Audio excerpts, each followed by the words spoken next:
Hello and welcome to this revision session for AQA A-Level Physics, Paper 2 on the topic of capacitance.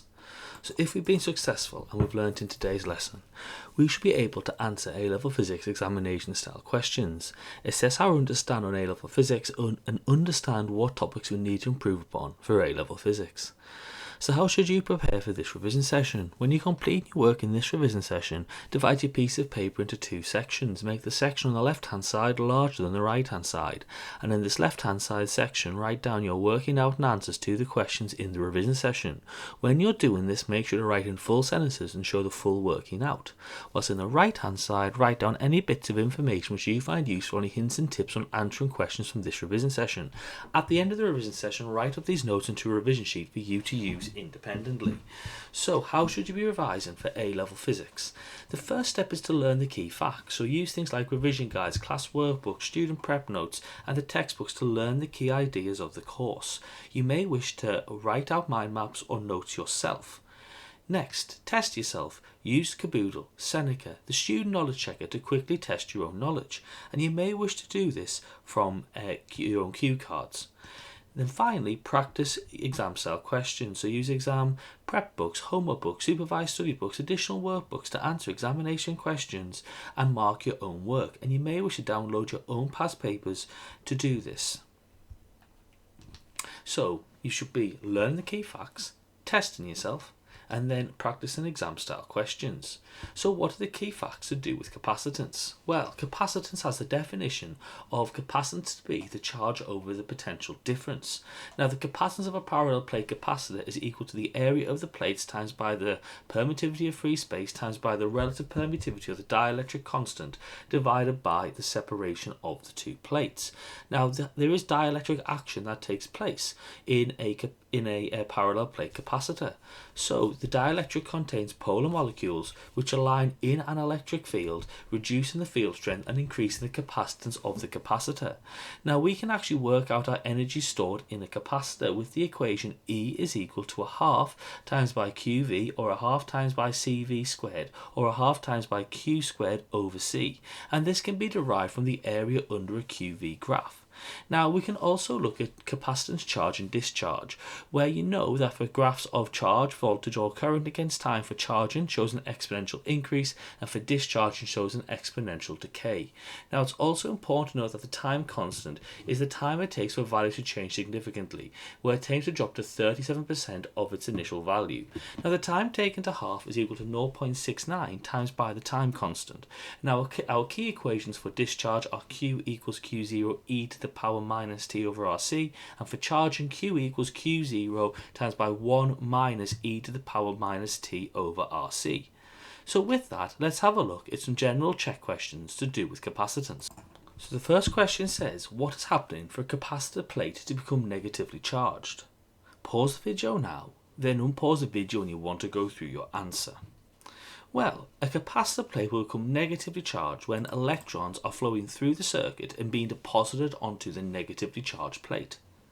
So why do electrons move onto the negatively charged plate? Well, the electrons are repelled by the negative charge found at the terminal of the power supply. What is happening for a capacitor plate to become positively charged? The electrons are flowing off that plate and not being replenished as the current flows. Why do electrons leave the positively charged plate? Electrons on the positively charged plate are attracted to the positive terminal of the power supply. Why does the charge of a capacitor generate a uniform electrical field in the capacitor? As the charging process causes a potential difference to be formed over the two plates. Why does the current start to fall in the circuit as the capacitor is charging? As the capacitor is charging, it reduces the flow of charge around the circuit. Why does charging a capacitor not immediately reduce the current to zero? As the electrons must flow around the circuit to reach the positively charged plate, this takes a long time as the charge flows slowly throughout the circuit. How could the capacitance of a capacitor be increased? The plates could be moved closer together. There could be a stronger insulator placed between the plates, or the plates could be larger. How could the rate of charge in a capacitor be increased? The rate of charging could be increased by having a larger charge flowing or by decreasing the resistance of the circuit. How could a capacitor fail when charging? If the insulator between the two plates breaks down and the charge can flow between the two plates, as this will complete the circuit. Why does the rate of charge decrease as a capacitor charges? As there is already charge on the plates, adding further charge of the same type is repulsive, so it's harder to do, so it takes longer to complete. What is the current flow when the capacitor is fully charged, and why? The current flow is zero, as the capacitor is now fully charged, so there's no flow of charge around the circuit anymore. What happens to the capacitance of a capacitor if the area of the capacitor plate has increased, and why? The capacitance of the capacitor increases as more charge can be stored on the plates, as the charge will spread out evenly. Why does the charge on a capacitor plate spread out evenly? As the charge is all negative or positive, they will repel each other, causing the charge to spread evenly. What happens to the capacitance of the capacitor if the distance between the two plates is increased, and why? The capacitance has decreased. This is because the electrical field strength has decreased, V over D, so there's less of attraction between the two plates, so less charge can be stored. Why is a dielectric needed for a capacitor to work? The dielectric material prevents the charge moving between the plates of the capacitor. This allows the charge to be stored. Suggest why many capacitors are constructed as below. This arrangement is two metal plates wrapped up and separated by a dielectric. This increases the surface area of the plates and decreases the separation of the plates. Both of these factors increase the capacitance. What is a polar molecule? A polar molecule is a molecule with areas of positive and negative charge due to an uneven distribution of electrons in the molecule. What is the orientation of polar molecules when the capacitor is uncharged? Why? The orientation of the polar molecules is random, as there's no electrical field influencing the molecules, as there's no potential difference between the plates, as it's not charged.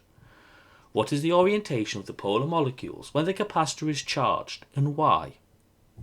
The orientation of the polar molecules is anti-parallel to the electrical field generated by the capacitor, as the charged objects are influenced by the electrical field. Why do polar molecules align anti-parallel to the electrical field generated by the capacitor? Opposite charges and like charges will repel, so therefore the molecule orientates themselves in the opposite direction to the electrical field generated. So the negative will go to the positive and the positive will go towards the negative. What happens to the electrical field strength produced by the capacitor with polarized molecules in the dielectric, and why? The electrical field strength decreases, as the electrical field strength is a vector and the two field strengths are acting in opposite directions. What happens to the amount of charge stored by the capacitor plate with polarized molecules in the dielectric, and why? The amount of charge stored on each capacitor plate increases as the repulsion on each plate of adding more charge is lessened by the opposite charge of the polar molecules attracting the charge to the plate. What happens to the capacitance of a capacitor with polarized molecules in the dielectric, and why? The capacitor can store more charge on each plate for each 1 volt as it has across the plates, so therefore the capacitance can increase. Does work have to be done to a capacitor to remove a polarized dielectric from the capacitor, and why? Work must be done to remove a polarized dielectric from the capacitor, as the polarized molecules are attracted to each plate, so work must be done to overcome this attraction. How can a capacitor be discharged? Why is this? A capacitor is discharged when the power supply is removed from the circuit. This is because the power supply is no longer there to maintain the charge imbalance on the plates, so the charge will flow off the plates. Why can the discharging process be considered an example of exponential decay? It is an exponential decay as the rate of decrease is decreasing exponentially with respect to time. Why is work done into a capacitor when it is charging? Work is put into the capacitor to force the charge onto the plates as it experiences repulsion from the existing charge already on the plates. What is the relationship between charge stored and the work done on the capacitor, and why? Work is put into the capacitor and the charge stored squared onto the plates are directly proportional, because the greater the charge onto the plates, the greater the repulsive force exerted on the charge, so the work done is greater. What is the energy store in a capacitor? The capacitor is storing electrical potential energy when it is charged. Where is the energy stored in the capacitor? The energy is stored by the capacitor in both the charged particles, in the charge on the plates, and in the dielectric, because they're a charged particle in an electrical field. Capacitors tend to have a low energy stored but a high power output. Why is this? The capacitor can discharge the small quantity of energy it has stored quickly, so the time of discharge is low, giving a high power output. Let's now have a look at some examination style questions to do with capacitance. So, a research lab is developing a high-speed switching circuit. To reduce delays, the circuit stores energy in a parallel plate capacitor. The capacitor has square plates of side length 12 cm separated by a dielectric of thickness 1.50 mm and a relative permittivity of 4.8. The capacitor is charged to a potential difference of 60 volts and then discharged quickly through a resistor. Calculate the capacitance of the capacitor. Determine the total energy stored in the capacitor as 60 volts and hence calculate the maximum charge stored. The research team proposes replacing the dielectric with a material of higher permittivity and reducing the separation to 1 mm, keeping the plate area the same. Consider how both changes would affect the stored energy for the same applied voltage and explain why those changes may be beneficial or risky for the circuit. So, pause the video now, then unpause the video when you want to go through your answer. Right, in our first question, we need to work out the area, which is the length squared because it's a square. So we work it through to be 0.0144 meters squared. We then know capacitance is area times by relative permittivity times by the permittivity of free space over the separation. Pop in all the values and we get 4.07 times 10 to the minus 10 farads. Next, we know E is equal to a half CV squared. So we pop in all the values there and we get 7.33 times 10 to the minus 7 joules. We know Q is equal to CV. So we can then pop all those values into the equation and we get 2.44 times 10 to the minus 8 coulombs. Now, increasing the relative permittivity will increase the capacitance. So therefore, this tells us that decreasing D will also increase the capacitance. Now, since E is equal to a half CV squared, increasing C will increase the energy stored. Now, a higher energy stored will lead to a faster switching and better performance in the circuit. However, you have to be careful, as if there's too much energy, it may cause our dielectric to break down or overheat, so we need to consider how strong we make our dielectric constant. A manufacturer is developing a regenerative braking system for an electric car. During braking, kinetic energy is stored temporarily in a bank of capacitors before being released into the drive system. Each capacitor has a capacitor of 2.50 farads and is charged to 30 volts. A dielectric material with a relative permittivity of 3.2 is used inside each unit. Determine the amount of charge stored in the capacitor when fully charged.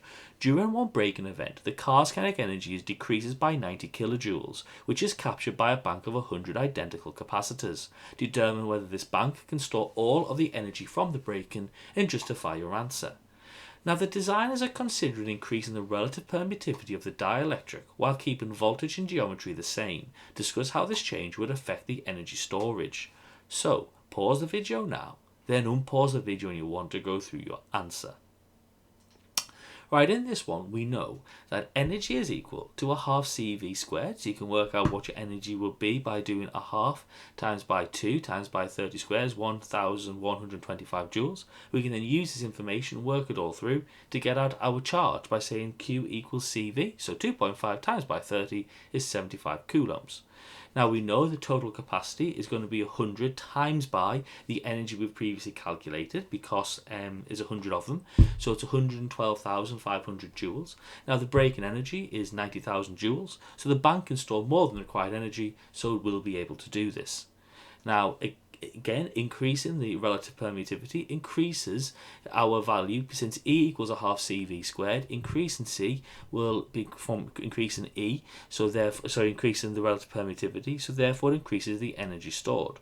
Now the higher energy storage could improve the system performance and the range, but the risk is more energy is more heat during the discharge. You need to think about how you cool your capacitor as it works, and also you've got the risk of breakdown in between the two plates if the dielectric strength is not sufficient.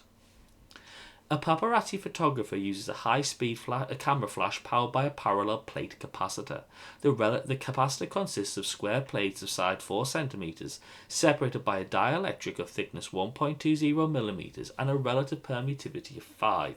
The capacitor is charged to a potential difference of 250 volts before discharging rapidly through the flash tube. Calculate the capacitance of the flash capacitor and determine how much energy it stores when charged to 250 volts. A new version of the camera uses a dielectric with a higher permittivity and thinner separation to reduce recharge time. Explain how both changes affect the performance of the flash system. The dielectric used is a polymer containing a simple polar molecule. Explain what is meant by a polar molecule and describe how these molecules behave when the electrical field strength is applied and then removed. So, pause the video now, then unpause the video when you want to go through your answer. Right, in this first question, we know that the area is equal to L squared, as it's a square. So we get our area to be 1.6 times 10 to the minus 3 meters squared. We then use the parallel plate capacitor equation to work out our capacitance to be 5.9 times 10 to the minus 11 farads. We know energy is a half CV squared, so we pop that all in and we get 1.84 times 10 to the minus 6 joules. Now, a higher relative permittivity increases capacitance, so more charge will be stored for the same voltage. Now, a thinner separation increases the field strength, leading to faster charging and a higher energy storage. So this gives you a better flash brightness and recharge speed. However, remember that smaller separation could lead to an increased chance of the dielectric breaking down. Now, a polar molecule is a molecule with a permanent electrical dipole due to the uneven distribution of the electrons. In no field, the dipoles are randomly orientated, but in an applied field, the molecules align with the field, reducing the internal field. Now, when the field is removed, it is causing the molecules to return back to random alignment, so we'll lose energy via dissipation. To protect a sensitive data during sudden power loss, the right head of a hard drive is backed by a charge resistor discharge circuit. The capacitor stores energy while the computer is running and discharges when the power is lost, giving the hard drive enough time to save and park safely. A 4700 microfarad capacitor is used with a resistor of resistance 120 ohms. The capacitor is fully charged to 5 volts and discharged through the resistor as soon as power is lost. Calculate the time constant for the discharge circuit. Determine the time taken for the potential difference across the capacitor to fall to 2.5 volts. The graph below shows the voltage across the capacitor as it discharges from 5 volts. A student proposes a log linear plot to determine the time constant. Explain what should be plotted on each axis and how the gradient of the graph relates to the circuit components. Discuss how the design of this capacitor resistor system helps to protect data during a sudden power loss. In your answer, include both physical and practical considerations. So, pause the video now, then unpause the video when you want to go through your answer. We know that time constant is equal to RC, so it's 120 times by 4700 times by 10 to the minus 6, 0.564 seconds. Now, you'll have noticed in this next question that it is going to half the particular value. So as a result, we can use the equation that we use for the time taken to half, which is T is equal to 0.69 RC. So we do 0.69 times by 0.564, so we get 0.391 seconds. Now in our next question, how can you work out the graph correctly? Well, we will plot log v against t. So we can then say, well, log v is equal to log v0 minus t over rc from our equation. So therefore the gradient, when we use that as to y equals mx plus c, is equal to 1 over rc. So that tells us that the time constant is inverse of the gradient. Now finally, the discharge provides a brief power for the computer to complete the save. Now the time constant chosen is to match the time needed to finish a safe shutdown by the computer, and a large capacitance ensures that enough stored charge is present to allow this to take place. The next question says, an automatic sliding door in a secure facility uses a timing circuit involving a capacitor and resistor to delay opening. When a sensor is triggered, a 2200 microfarad capacitor begins to charge through a resistor of 1.8 kiloohms supplied by a constant voltage of 6 volts. The capacitor voltage controls a switch. When the voltage across the capacitor reaches 5 volts, the door begins to open. Calculate the time constant for this circuit. Determine the time taken for the capacitor to reach 5 volts. Then the security engineer wants the delay reduced by 30% without changing the supply voltage. Suggest and justify one practical change to the circuit that would achieve this, and explain how this change affects our charging curve. So, pause the video now. Then unpause the video when you want to go through your answer. Right, so when we answer this particular question, the first one is looking at our time constant. So our time constant is going to be equal to RC. So it's 1800 times by 2200 times 10 to the minus 6, 3.96 seconds. Now we want to use our charging equation. So we can then work it all through, pop in all the values, and then we work it through to be equal to 7.09 seconds. Finally, to get that 30% reduction, you would either reduce the resistance or the capacitance. This is justified as T equals RC, so either reducing R or C lowers this value of T. This means that our voltage reaches 5 volts faster and therefore our door opens sooner. Now on the graph, the curve will rise more steeply and reach 5 volts earlier, but follow the same general pattern. A student is investigating how changing the resistance in an RC circuit affects the discharge of a capacitor. Two capacitors of identical capacitance are charged to the same voltage and then discharged through different resistors.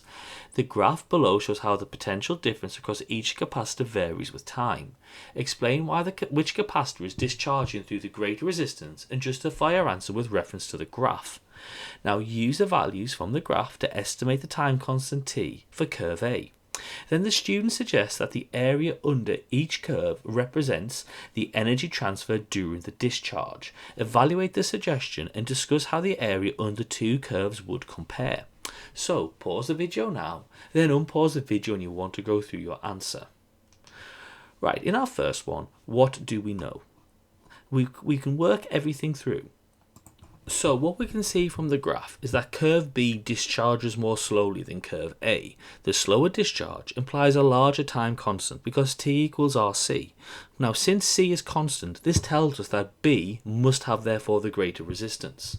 Now we also know that we can work out what our time is going to be for the time constant if we know that V has dropped to 37% of our V0. So from the graph we know it starts at 6, so it's 0.37 times 6, which is 2.22 volts. So then read from the graph that the time at that point is 2.8 seconds. Now finally, the area under a V against T curve does not directly give energy, but the area under an I against T or a VI over T curve would. Now since both capacitors would start with the same C and the same V, our total energy transferred is equal. However, curve B releases energy over a longer time, so it's the same area but spread out more. In recent years, supercapacitors have been developed. These components charge and discharge in a similar manner to standard capacitors, but can have capacitances of more than 10,000 farads. These can be used as backup supplies in many circumstances. A 120 farad supercapacitor has an internal resistance of 30 milliohms. At time t equals 0, it stores 300 joules. Calculate the minimum time taken for the capacitor to transfer 250 joules through discharging. Suggest why this is a minimum value. Pause the video now, then unpause the video when you want to go through your answer. Right, we know that the PD across the capacitor, okay, can be from when E equals 300 joules is going to be V is equal to the square root of 2E over C. We've rearranged our energy equation. So we pop in all the values and we get to be 2.24 volts. Now the PD across the capacitor when the energy is 50 joules, we work it through again with the same equation, is 0.91 volts. So therefore we can say the time is the negative log over this 0.91 over 2.24 times by 30 times 10 to the minus 3 times by 120.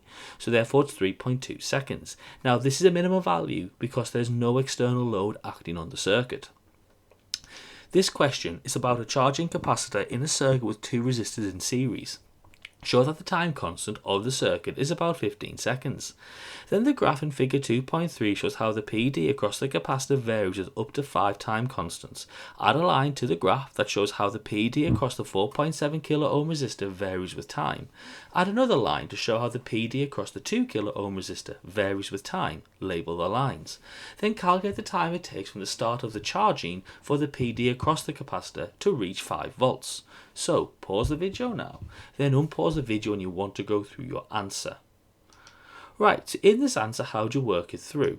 So RC is equal to T is going to be equal to the time constants. We pop that through and it's 14.7 seconds. Now, next one, we know that it should at 4.7, 4 should be exponentially decreasing to 0 at 5 time constants, and then 2 kilo ohms at 2 or 1.8 volts at t equals 0, exponentially decreasing to 0 volts at 5 time constants. Now we know here that E minus T over RC is going to be equal to 1 minus 5 over 6 by looking through our equation, pop in all the values and work it through, and T is equal to 27 seconds. Our next question says a student investigates the charging of a capacitor. The student sets up the circuit as shown using a 47 microfarad capacitor. The capacitor is initially uncharged. The switch S is now closed. The laptop connected to an interface displays a graph of current against time as the capacitor charges. The variable voltage supply is set to 6 volts. Calculate the maximum charge stored by the capacitor. Suggest an alteration the student could make to the circuit to increase the maximum energy stored by the 57 microfarad capacitor. Then the use of analogies from everyday life can help improve the understanding of physics concepts. Vehicles used in a car park may be taken as an analogy for the charging of a capacitor. Use your knowledge of physics to comment on this analogy. So pause the video now, then unpause the video when you want to go through your answer. Right, what do we know in our first question? So what we can say is that C is equal to Q over V. We've got C, we've got V, so therefore we can work out Q. So therefore we work out Q, and that is going to be equal to 2.8 times 10 to the minus 4 coulombs.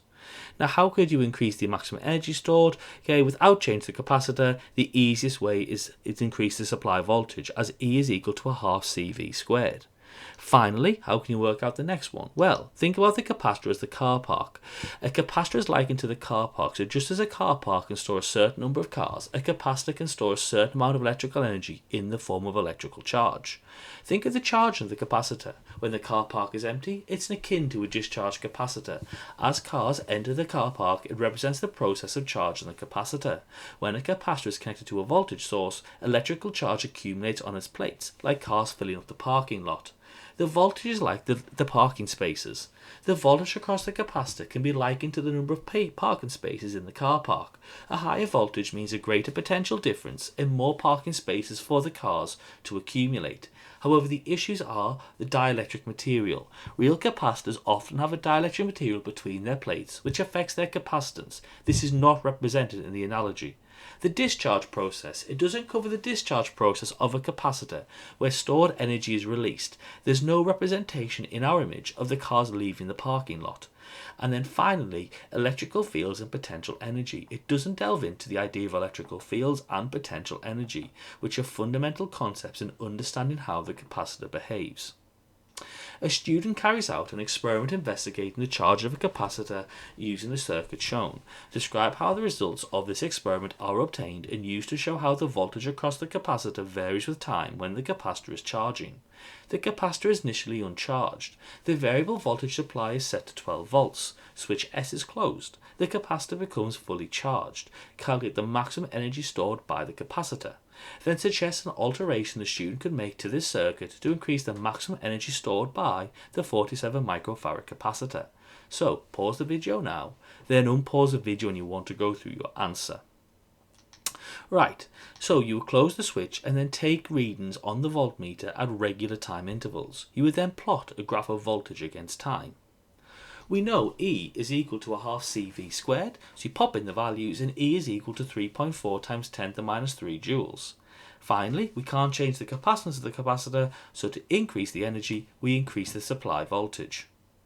The properties of the capacitor make them useful in timing circuits. The following circuit is used to provide an input Y to an integrated circuit. Initially the capacitor is uncharged, the switch S1 is closed. Sketch a graph to show how the potential at point Y varies with time. When the potential at Y is 8 volts, the switch S2 is closed. Calculate the time taken for the potential at Y to decrease to 2 volts. Calculate the energy stored on the capacitor when the potential at Y is 2 volts. Then when the potential at Y is 2 volts, switch S2 is open. Calculate the power dissipated by the resistance R1 when the potential at Y is 2 volts. So pause the video now, then unpause the video when you want to go through your answer. Right, so what you would draw is a line that's approximately an exponential curve starting at 0 and increasing in potential. It begins to flatten off at a maximum of 8 volts, and we use a time constant to work out about an increase when we're charging of the values. So you can see on here, this is a sketch of what it should look like. We then use our equation V equals V0 e to the minus t over RC. Pop in all the values, work it all through, and we get 5.61 milliseconds. We then know that the work done or energy stored is a half CV squared. So you do a half times by 1.5 times 10 to the minus 6 times by 2 squared, so the work done is 3 times 10 to the minus 6 joules. Finally, we know that I is equal to V over R, so you can work at 6 over 3.3 kilo ohms plus 2.7 kilo ohms is 1 milliamp. We know power is I squared R, so it's 1 milliamp squared times by 3,300, that equals 3.3 times 10 to the minus 3 watts. So that brings an end to our revision session today. So if we've been successful in our revision session, we should be able to answer A-level physics examination style questions, assess your understanding on A-level physics, and understand what topics we need to improve upon for A-level physics. Thank you so much for watching this revision session on the idea of capacitance, which is part of AQA A-level physics paper 2. Thank you so much and have a lovely day.